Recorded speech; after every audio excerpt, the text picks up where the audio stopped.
Hello there. It gives me great joy to welcome you to another exciting, beautiful episode of Regnum Continuous Legal Education. Who is so excited to learn today? I am excited, and of course I am ready. I have my paper, I have my pen right here with me, and I will be doing lots and lots of jot down. Yeah. Thank you so much for joining us on this episode. It is brought to you by Starcross Television.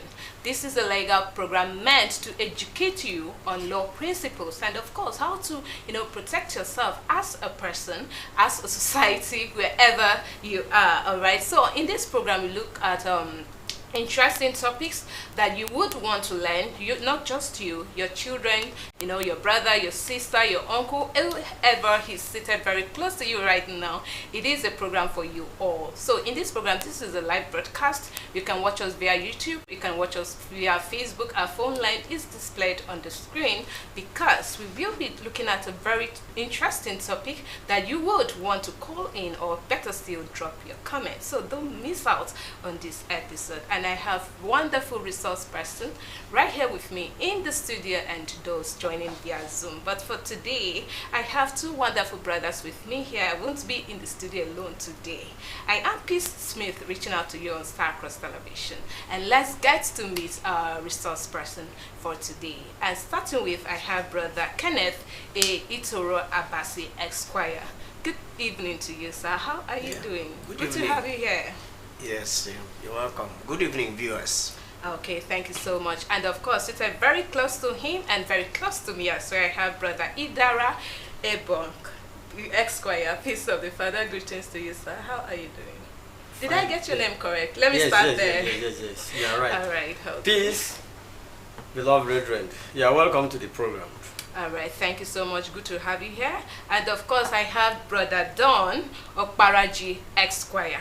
Greetings to you, sir. How are you doing over there?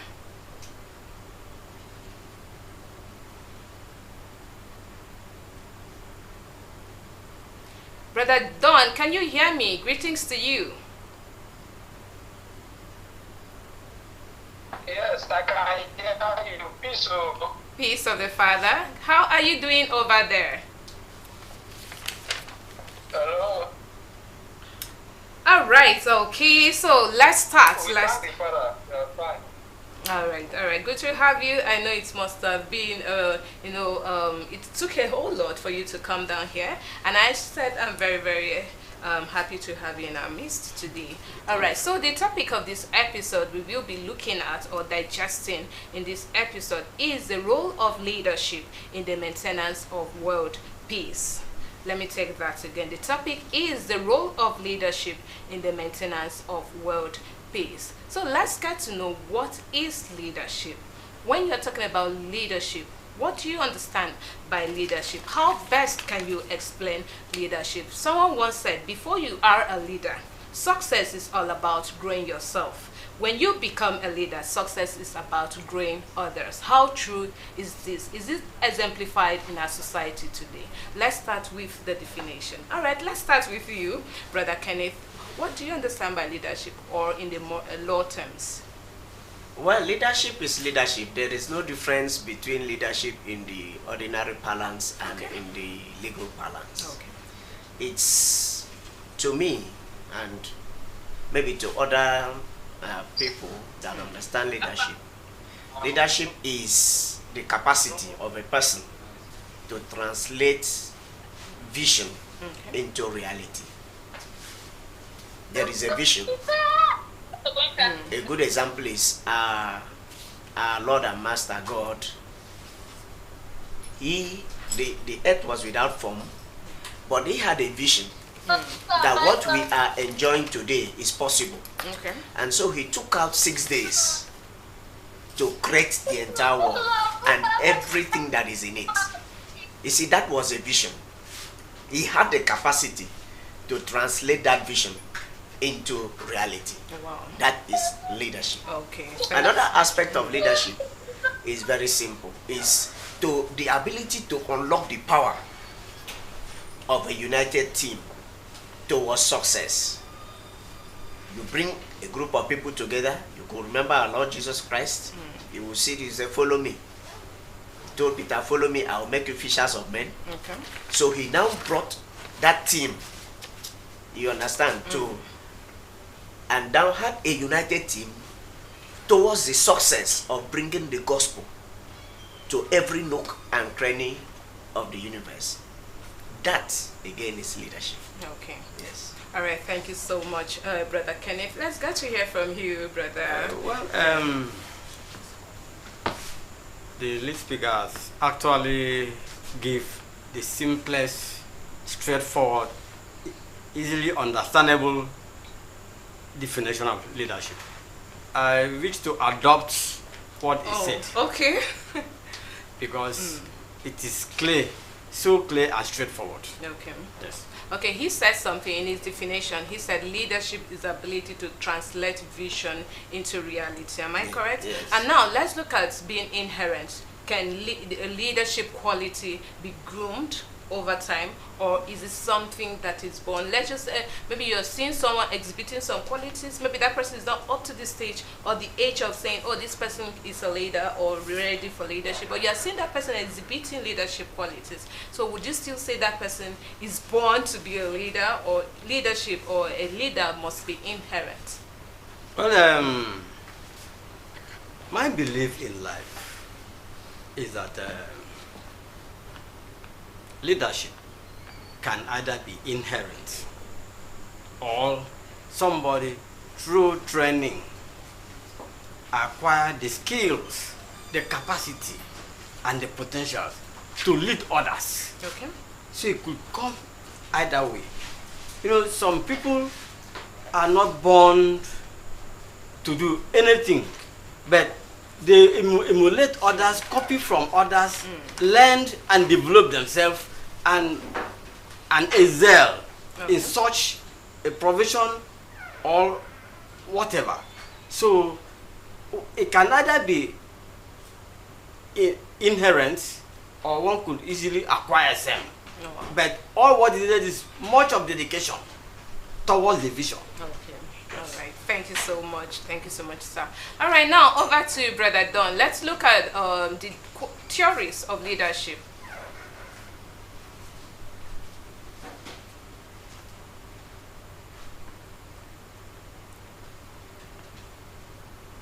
Brother Don, are you there?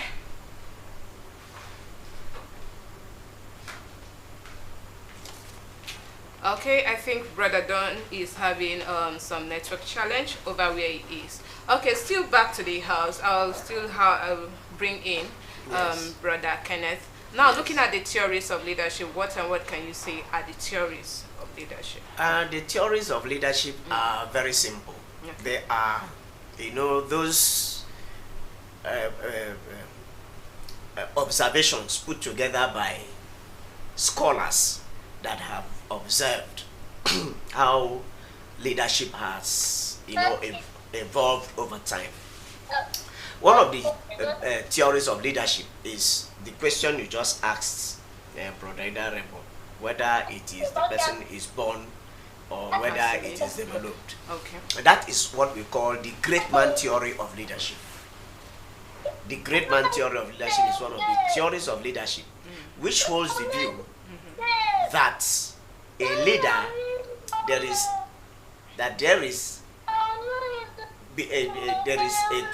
a relationship or a co-relationship between the event-making man and the eventful man. Can we understand that better? Yeah, what we are trying to say is that, people tend to, impose on heroes leadership. On heroes? On heroes, yes. Okay. The person is a hero. Okay. When we talk about hero, we are looking at maybe an academic hero, maybe People a political that have created hero, impact. people that have created impact, Yeah. people that have cut their teeth in different professions. Now, for instance, if it is academic, maybe you say he's the first professor of law in Nigeria. You find out that whenever anything comes, they will want to make that man, to lead in that profession because he is the first person that has cut his teeth in that area.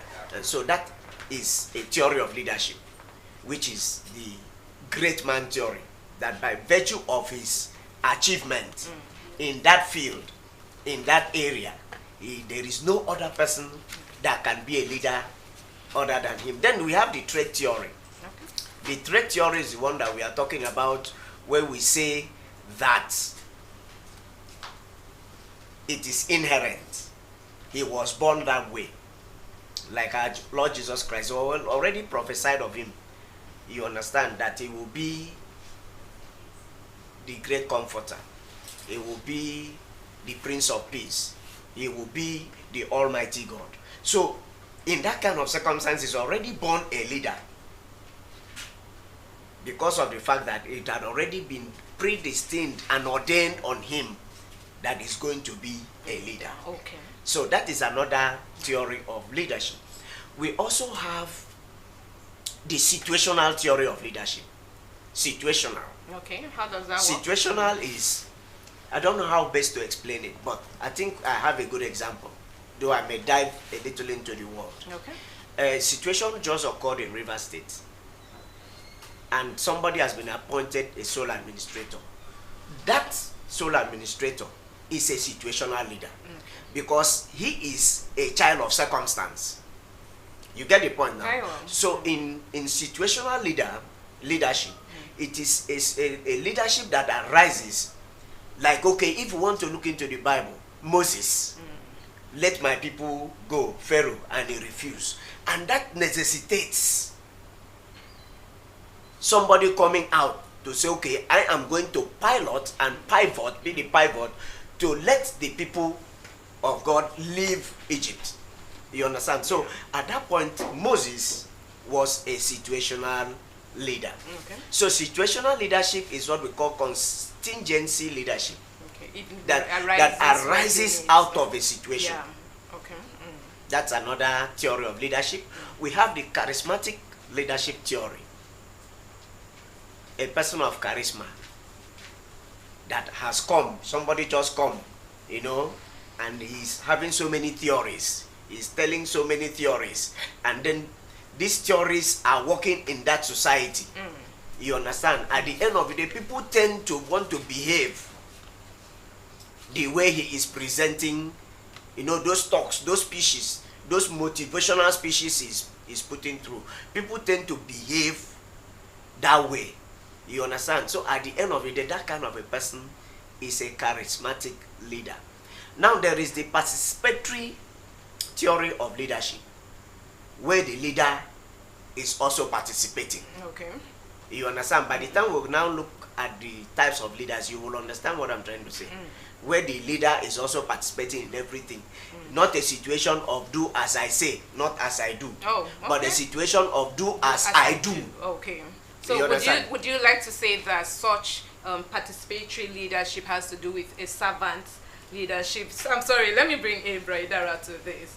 What do you have to say? And do you have an exception to what he's saying in terms of types of leaders? Do we have any other ones? No, I don't have, but that participatory leadership is what I may want to add something. Okay, You please. see, in Brotherhood we have this song, if you want to be a master, you must be a servant. Leadership by example. You want to be a leader, you expect A, B, C to do something, and you have to show them by doing it yourself. It's only when you do it yourself, that is when, you see, the father, the great father Olumba, at the early stage of this kingdom, he was doing almost everything by himself. That is leadership by example. He participates in whatever he says you should do.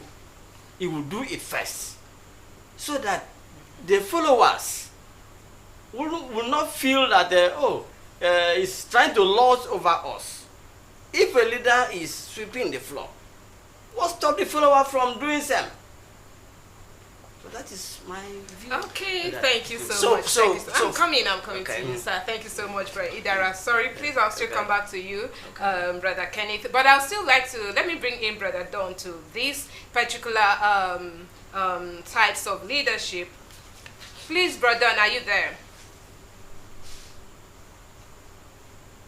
Can you hear me right now? You can unmute yourself.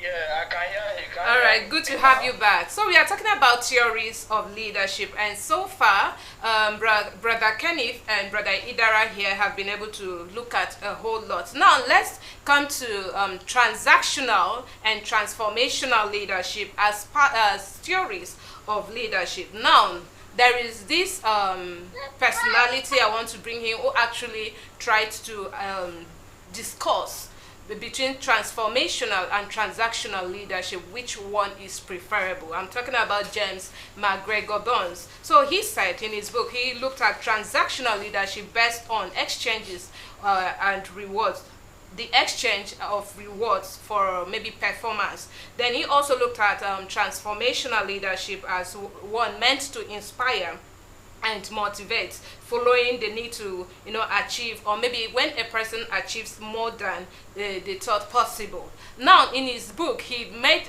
mention of the fact that transactional is more of a management skill which is not needed in leadership, while transformational, which of course when you're looking at the example, has to do with authoritarian kind of leadership. So what do you have to say? Would you say that leadership, when it comes to leadership, management is not necessary, but it has to be authoritative? Anyways, the truth is that As a leader, you cannot lead without a team, or you cannot be a leader if there is no team or those people you are leading. So in terms of transactional or transformational or transactional theory of leadership, as McGregor have said, I believe more in the theory of transformation, the transformation theory, because it goes to align, it goes to align itself with is a direct opposite to the big man, the great man theory. Hello, can you hear me? Very well. Please go It on. goes to, yeah, it's an anti opposite to the the great man theory. You see, personally, I believe that leaders are usually made. That's why sometimes you see people go to big schools like the London Business School, the US Business School. Even recently, now Nigerians begin to open Nigerian Business School and all that. This is where you teach people how to become a leader, a managerial leader, a team leader. It could be an organizational leader or a small group leader, whatever, or religious leader, where you are built. Even Christ in his advent, when Christ came, Christ taught. He was teaching the disciples how to live, how to be a leader, how to communicate, and the way and manner somebody should respond to situation. Christ taught us. Even our Holy Father have said it severally, that to be a leader, you must be a servant. And being a servant is by leading by example. So I believe that by virtue of being amongst the people that you are leading, you are supposed to develop more skill, because you don't, when you are born, there are certain things you will never know until you get matured and until you learn them. So because these things are not, they may be inside of you presumptuously, but we can only see that when it is in fruition. So when you learn them and come out with the best result of it, then we now know that, oh, it is from what you are taught. So I, from the Gregor's theory, I would sincerely opt for the transformational theory, because that theory is like a push, it's another, like a push theory. Like the more you are among an organization, That you are spurred to do more. You are spurred. There's a kind of competition. Even you can even see that in political party setup in Nigeria. You know, there are other party system, APC, PDP, Labour, and all that. All these parties are striving to be their leaders are striving to show that they are the best from each other. This is because of the setup, the political setup we have of the country. So basically, the transformational theory, I think it is a better theory for leadership when as far as today is concerned, because back in the days when people say, oh, this one was born a leader. Every man was born with a trait, but until you develop it and then learn out from things that you're supposed to know, that you can't really exercise it. Okay, one more question there. One more question So there. let's say in a situation, because I feel for a transformational leadership, let's say that person leaves that place. Don't you think there will be some lapses? Maybe the workers or the followers were only pushed because he was there. But when you're looking at transactional, maybe you are exchanging rewards, or yes, you are exchanging rewards for maybe any good performance. Don't you think it will spur the people to do more rather than just all the time you're boning and all of that? So I think Brother Kenneth has something to say. No, well, I think I have heard Rodon Okparaji. I think he has spoken well. Okay. When it comes to transformational, transformational is the initial definition of leadership that I gave. Okay. The capacity to translate vision into reality. Yeah. Transactional is what I would call the laissez-faire when it comes to the type of, when we are getting to that point. The laissez-faire is, you do your thing. What is my interest? I am the chief. I am the leader. I am known as a leader. You do your thing. So at that point, when the parties are, you do your thing, I do my thing. That is when you are talking about transactional. Okay. Because everybody has something to gain. You know, you go to some places. No, I think what that means when you're, I'm sorry, Okay. what that means, that transactional means, maybe let's just say you are giving, let's just say you are giving something to do and you're able to carry that out successfully. That person deserves an award. Let's say in a company where you are given a target and at the end of the month you exceed that target. Both of us are saying the same thing. Okay. We are saying the same thing.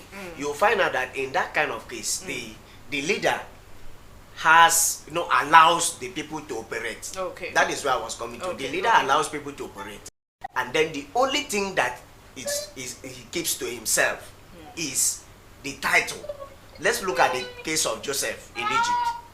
That was a transactional leadership situation where the king told Joseph that it is only to the throne that I am higher than you. Okay. So everything was given to Joseph to control. You understand? At the end of the day, all that the Pharaoh gained from Joseph was make sure my people eat for the 7 years that there is going to be famine. You understand?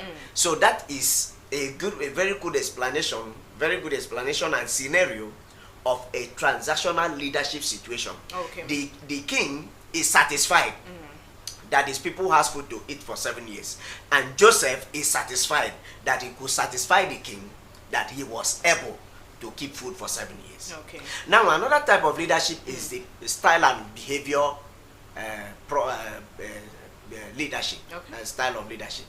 The style that is everybody, like what we are trying to explain now, that everybody have their own style. Some people are democratic, some people are autocratic, some people say what's my own business, some people will say it's profit. So when you now look at it, that is the behavioral style of leadership. Okay. And then we have the process theory of leadership. The process theory of leadership is simply to the effect that there is a process.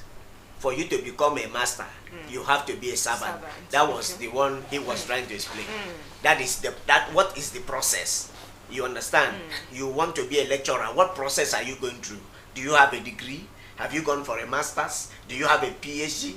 What was your grade at your undergraduate program? What's your grade at the postgraduate?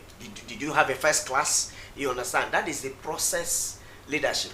You want to be an oil marketer, for instance. Did you serve somebody and know the trade? That this is what and what and what you must do in order for you to make profit as an oil marketer.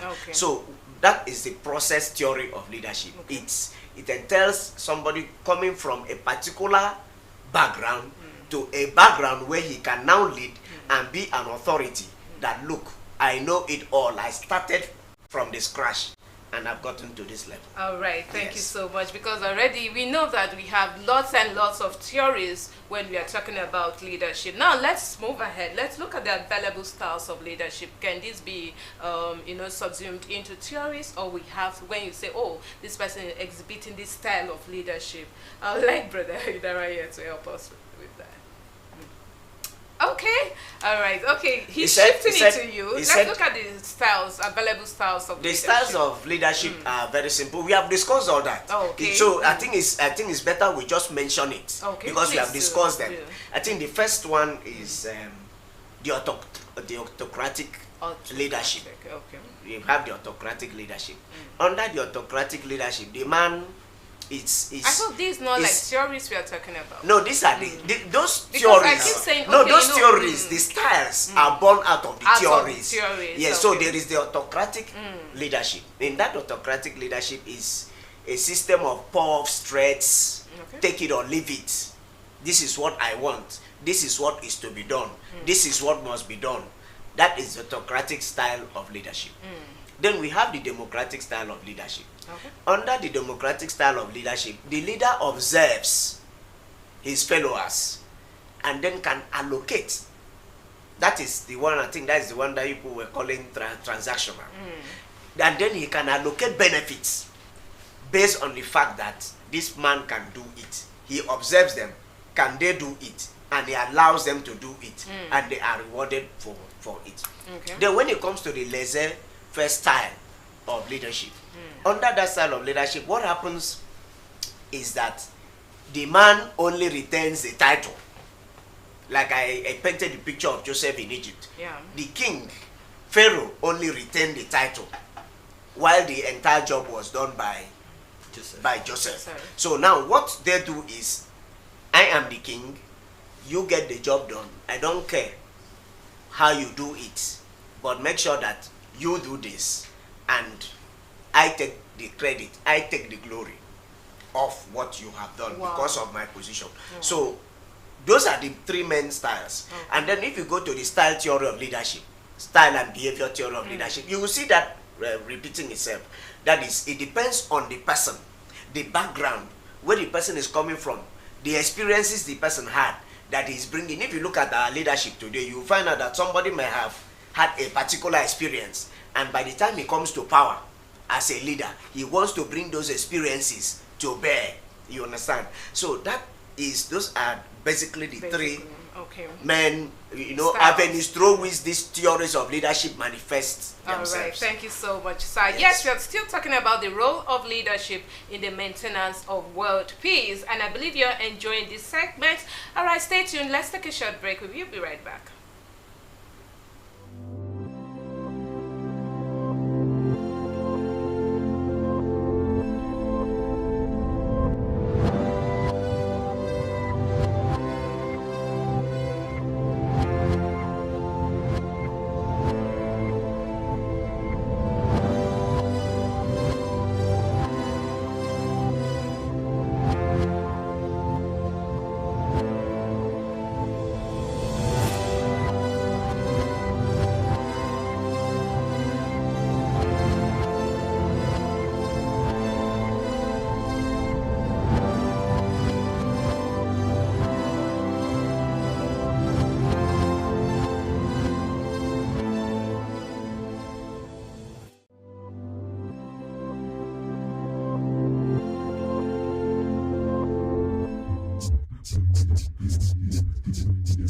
BCS music.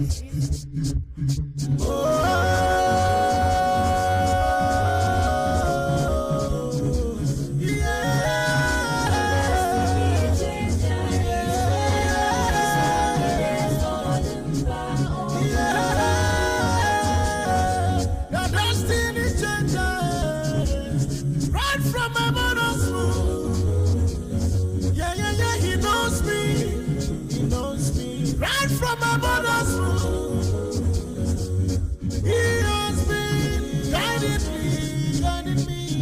Right from my mother's womb. He has been protecting me.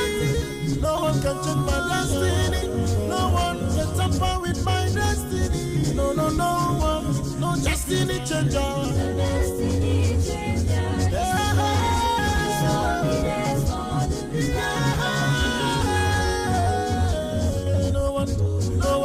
No one can change my destiny. No one. For my God, He is with me. He is by my side. He is in front and behind. No.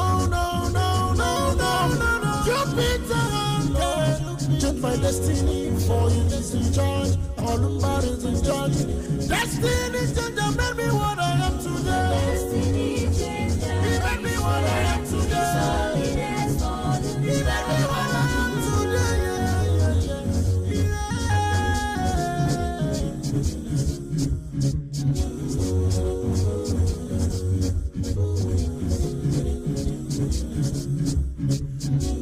All the bad lucks in my life, destiny changer has revoked.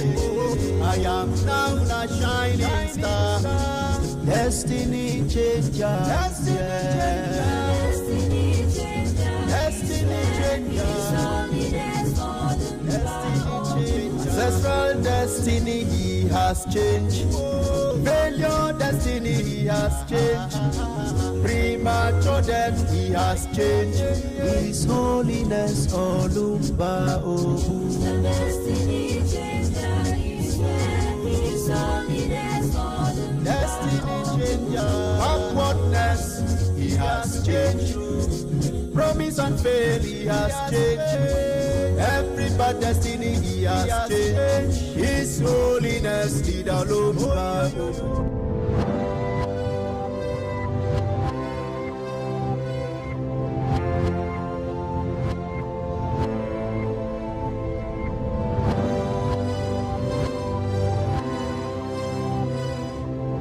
Actions inspire others to dream more, learn more, do more, and become more. You are a leader. And yes, we are still talking about the role of leadership in maintaining world peace on the program Regnum Continuous Legal Education. This is a live broadcast. You can watch us on Facebook. You can also watch us on our YouTube page, or better still, our phone line is displayed on the screen.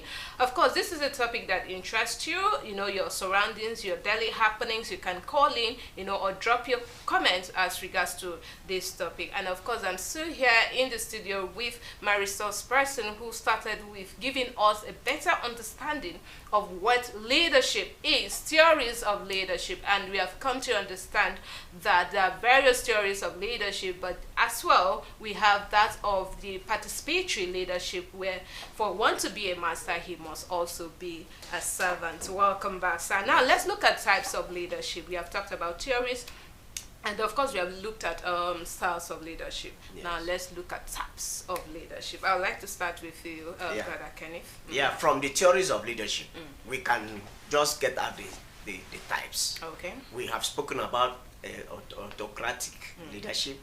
We have spoken about democratic leadership.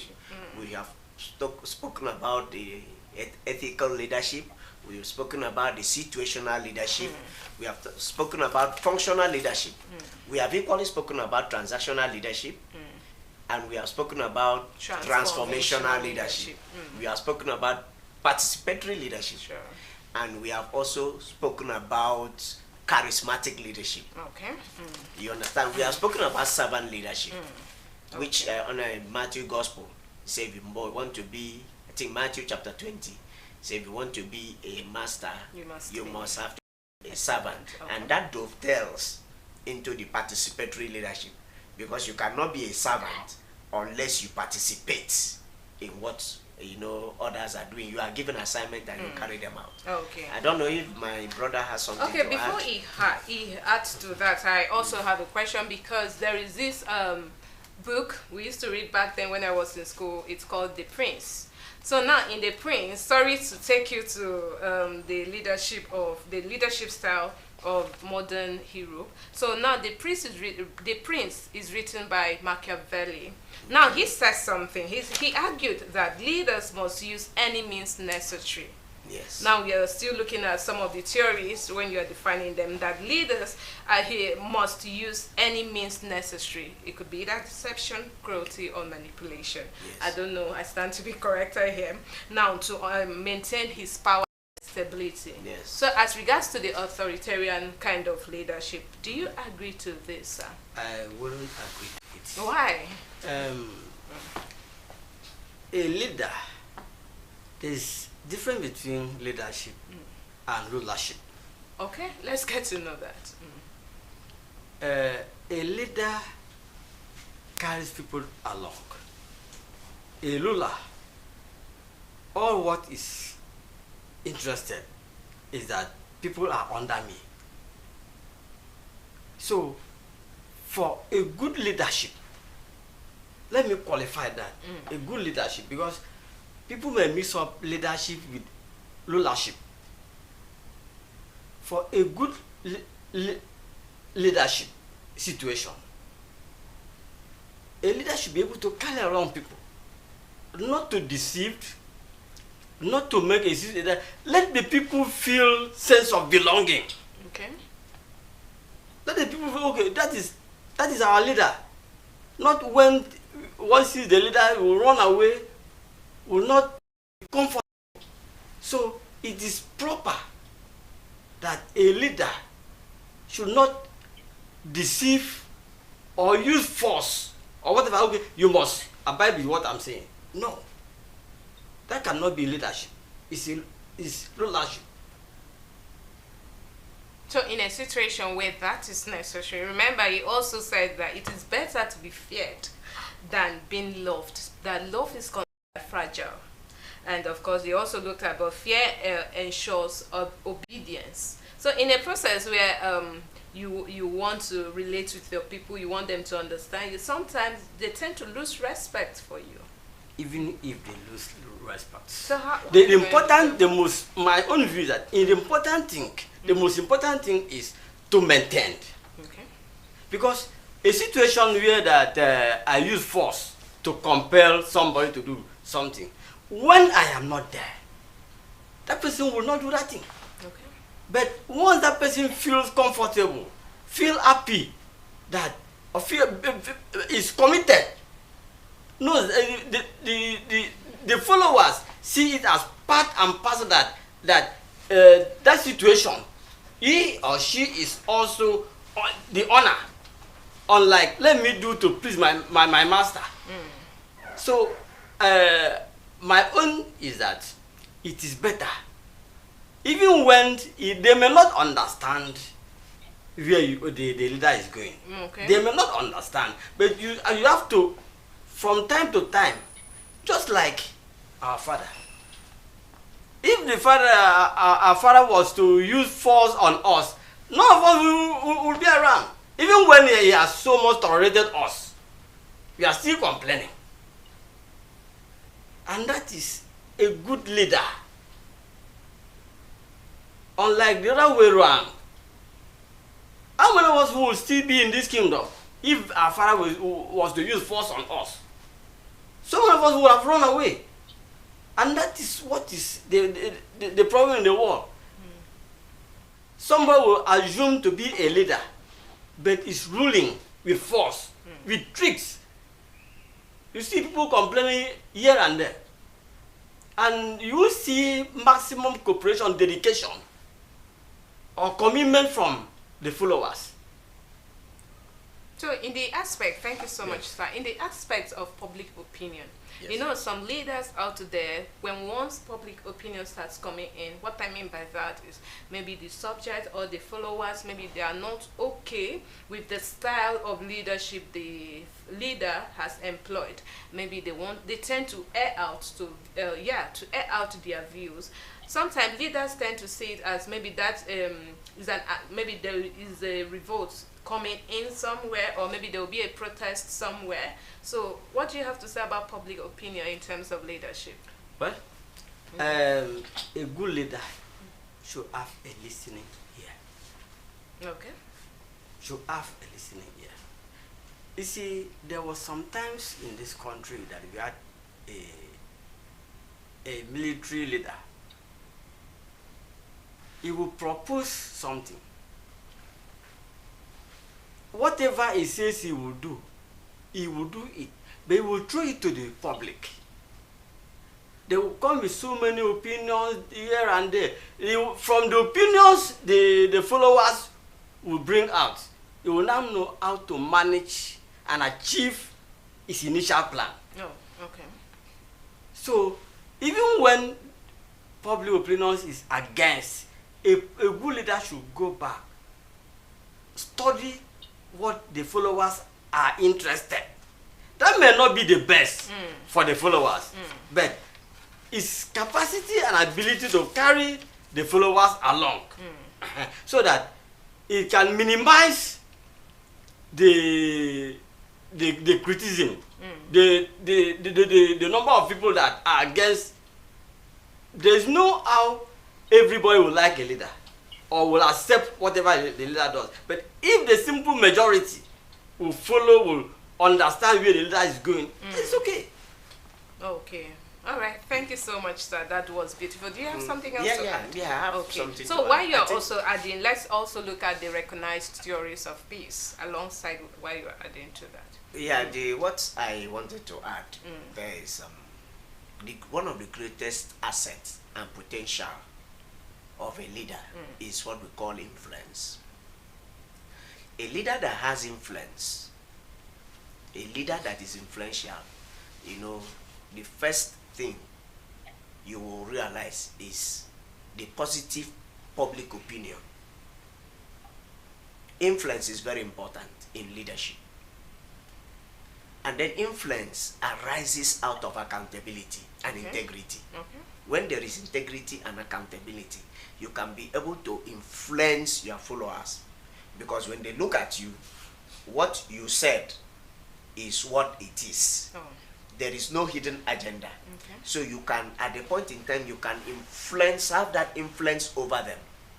By the time you have that influence over your subjects, then you have gone a long way to solve the major problem all leaders have, which is the public perception of who they are.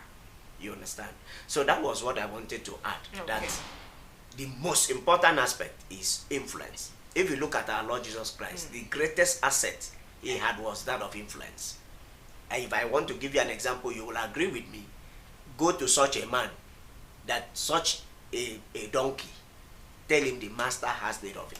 That's a very good example of influence. That's It is only okay. a man of influence that could just send you out and say, go to such a person. He has 500,000 naira. Tell him, I, the master, wants that money. And the person will not question. He will just hand over that money. You understand? By that influence, that's because he has been able to show good qualities. Good qualities, and not bad, because accountability, that's one of the integrity. challenges. Yes. That's one of the challenges. But what we have in today. our leaders our world today, in our world today, is that accountability is zero. Okay. You want to, achieve accountability, you become their enemy. There is no integrity in them. Okay. The character aspect is zero. You see, there is a difference between character and the way people see you, and then your real character. Reputation, sorry, that's the language. Yeah. The way people see you is your reputation. Your character is the real you. And your character is what you do when someone is not watching you. As at the time you turn your back and look, nobody's watching you. What did you do? That is your character. Your reputation is what you want people to believe that you are. All right. So now let's move ahead, because we are also working with time. Yes, Let's look at yes. the theories of peace, available theories of peace.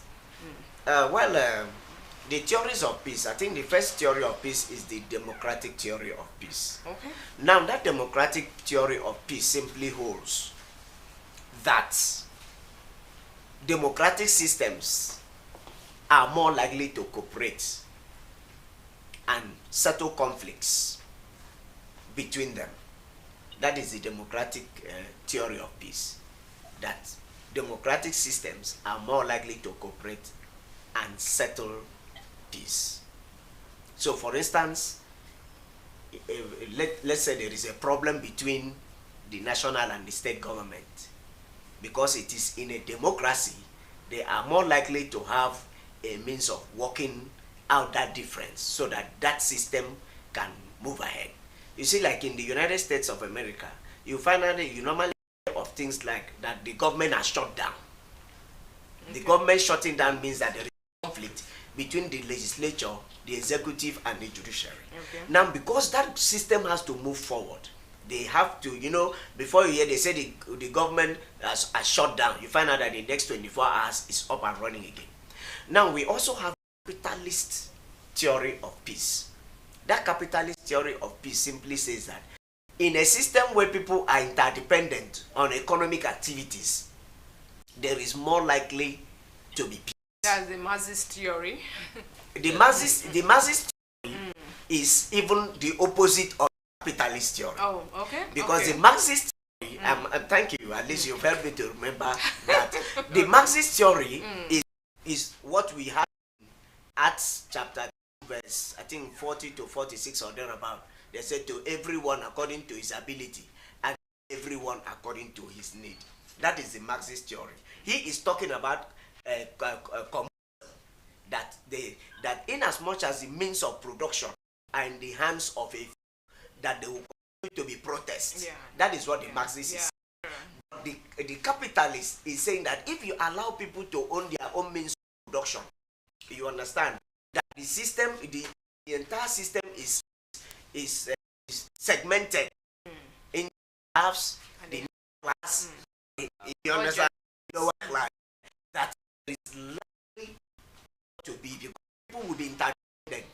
Man that is for the man and the top for the top. And so that brings the both of them into a process, a situation where they interact and bring peace to themselves. Okay, all right. Now there is a realism theory of peace. The realism theory of peace simply holds to the fact that when people are nationalists, when they are working towards ensuring a nationalist system, for instance, sovereignty, that there is more likely to be peace in that society because everybody is a nationalist.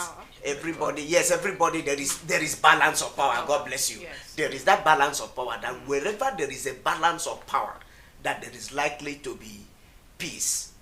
I think those are the main theories. The realist and the liberalist. The realist and the liberalist, then the democratic.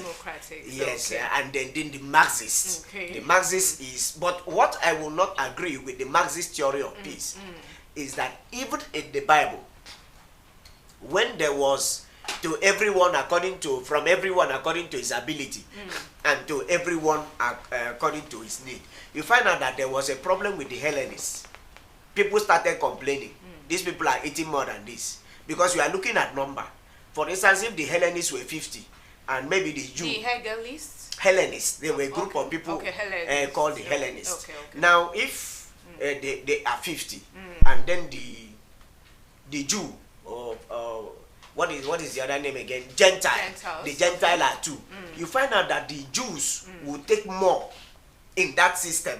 So at the point in time, it is no more to everyone according to his need because resources are scarce, but human wants are unlimited. Yeah. So there is no way that Marxist theory could have helped any society because at the point in time, you find out that people have collected so much than they are producing. All right, thank you so much, sir. Yes. Now, still on the theories of peace, Brother Kenneth here has raised a very vital point when he was trying to debunk that of the Marxist theory.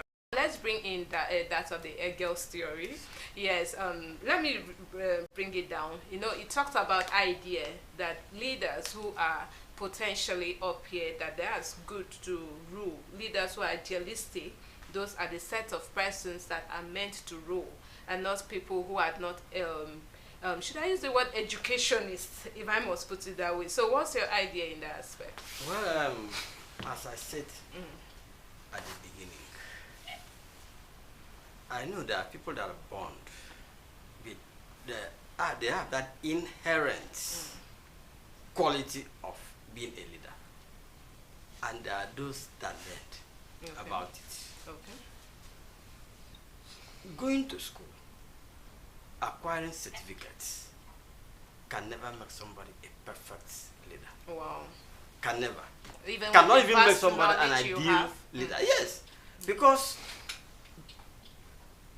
depending on the background, because background comes into play. Okay. A child that is born by a capitalist father, give him position of leadership, he will look down on every other person. All what he or she is interested is his or his immediate household benefit. Yeah. So the issue of somebody acquiring certificates does not come in. After all, yesterday there was a little bit of more stable society than today. People of yesterday were not so much educated as of today. Today there are so many means of somebody acquiring knowledge. Even you can stay in your house with your laptop, with your phones, with whatever instruments, you can acquire so much knowledge. But people of yesterday were not so privileged, but yet the society was a bit more stable, more predictable, because then the leaders were more, because of their background, education played very little role. That is my own opinion. Okay. All right. Thank you, sir. Now- So now let's look. I'm coming to you, sir. Okay. So when you are talking about world peace, what is world peace, and how can it be achieved? Well, world peace.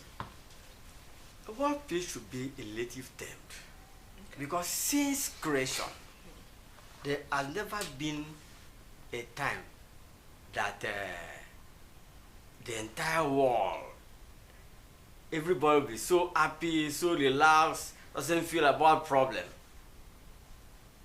I would say world peace will depend on how one look at it. But where there is stability, a little bit stability to a certain extent, then one should assume that there's a little of peace. There can never be total peace in the world. There can never be, because since God created man, put Adam inside the Garden of Eden to superintend the garden. Fortunately or unfortunately, Eve misled Adam,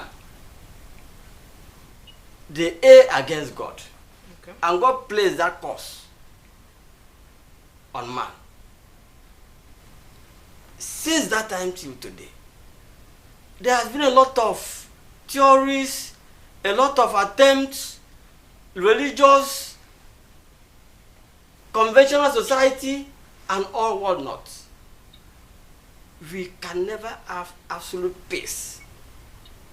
But a situation where majority goes about, even among the disciples of our Lord Jesus Christ, if you look closely, there was some dissatisfaction. But yet still, our Lord Jesus Christ was able to manage the 12 disciples. So, if we say world peace, there can never be a time that all the countries, all the people living in the world will be in peace. They can never. But do you think it's achievable? Is a yes or no answer? No. It Even at this present time, it cannot be I will come back achievable. to you because Yes. I have to hold you on your words. Yes. Okay, now talking about the global institutional safeguards. No, we're Definitely, you get back to that, sir. We are also working with time. So Yes. now, talking about the global institution to safeguard or that are being put in place to ensure this world peace. What are there? Well, for me to answer that question, Okay. I still have to take you back to one theory of peace Okay. that is very critical, Feel free. which is the critical theory of peace. Okay. The critical theory of peace holds that peace can never be achieved unless the root cause of the conflict is settled and not the symptoms. Now, from the answer he has given, I will have differed from his own opinion Okay.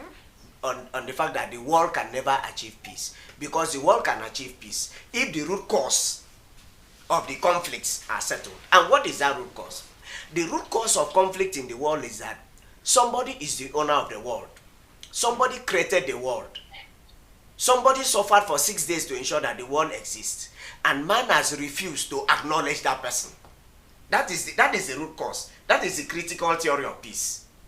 So when man acknowledges that somebody is the owner of the world, somebody created that world for 6 days, and on the 7th day he rested, and then called man, created man, called man and said, come and be a leader with me. When we get to that point, the world over, there's going to be peace. Because even under our criminal code, there is what we call bona fide claim of rights. If, for instance, this house belongs to me, and somebody is occupying this house illegally, I have the right to break down this house, provided I get that Because person it's out of yours. my house, Okay. of my property. Okay. So that critical theory is what is holding us. Now, when it comes to the structural safeguards that have been put in place, you see, it boils down to the same issue. The issue is that from time immemorial, there have been agreements at peace. The first agreement at peace was the Kadesh Treaty. It was between the Hittites and the Egyptians. There was that agreement. That agreement is still on the stone in present-day Turkey. That was where the Hittites were located. That was as far back as 1280 BC, before Christ. You understand? And you find out that there have been wars and you remember the Tower of Babel. They couldn't understand why. They wanted to build a house to go and meet God. And God said, no, you cannot do that. That's not what I called you to come and do. To come and investigate me. So there was that disagreement of language between them, and at the end of it, the Tower of Babel did not stand. That is exactly what is happening to peace in the world. Okay, so we're looking at the contemporary society. I'm coming. Looking at the contemporary society, at least we have structures like OAU, the Organization of African Unity. We also that was later changed to AU, Yes. and we have ECOWAS. We have. I'm coming. Yes. We also have the United Nations Organization, the yes. World Health Organization. Yes, so all these International Criminal Court. Yeah, all these were all put in place. But Yes. why is it not functioning? Yes, it is not functioning because of that simple reason. Man has not acknowledged God. God is the only person that can give peace. Okay. If you go to John Gospel chapter, where he says that, I am the Prince of Peace, I am the giver of peace. The peace I give is not as the world giveth. You understand? If you go to Proverbs chapter 16 verse 7, you find out where he says that when he sees that your ways are right with him, he makes even your enemies to be at peace with you. You understand? If you go to Leviticus chapter 26 verse 6, it is clearly stated that when you are at peace with God, that you can even sleep and not be afraid that anybody will come against you. So the person that has the power to give peace is God. Do you understand? And like I was trying to trace all the problems that were coming. Let me even tell you where peace started coming into the world. Okay. You find out that there were series of peace treaties apart from the Kadesh Treaty. Like the Westphalia. There was the Westphalia Peace Treaty. 1816 It also. didn't work out. Immediately after that war broke out, the Napoleonic Wars, you understand, there was wars even with with Europe. The map of Europe was drawn. Everything, people were given sovereignty was created. Yeah. But it did bring peace. It didn't bring peace. Before we know it, the First World War broke out in 1914. That First World War lasted until the eve of the birth of leader Olumba Obu, the comforter and sole spiritual head of the universe, who was born on the 30th of December 1918. Now what happened? Immediately after that, Germany agreed to a peace treaty. The big four. Okay. Germany, UK, France and Italy. They come together and said, US, they came together and said the problem in the world is too much. But before then, nobody, by the time they are trying to settle there, another one has broken out there. In fact, the one that led to the peace of Westphalia was a religious conflict where the Catholics wanted to force everybody to be Catholics. And the Lutherans and Protestants said no. And they fought for 80 years. Each of the wars, you look at it, is 30 years, 45 years, 50 years. So, but when Leader Olumba Obu was born on the 30th of December 1918, something happened. All these people agreed to a peace meeting. And there was a peace treaty, which we call the Treaty of Versailles, that began in January. That treaty began on the 5th of January. In fact, that was when the International Labour Organization was born. True. On the 5th of January, 1919. Just barely few days. And that, Paris Peace Conference continued till the whole of that year, the whole of 1919. It was a series of meetings of peace and peace agreements, peace treaties. The Cold War. Yes, you understand.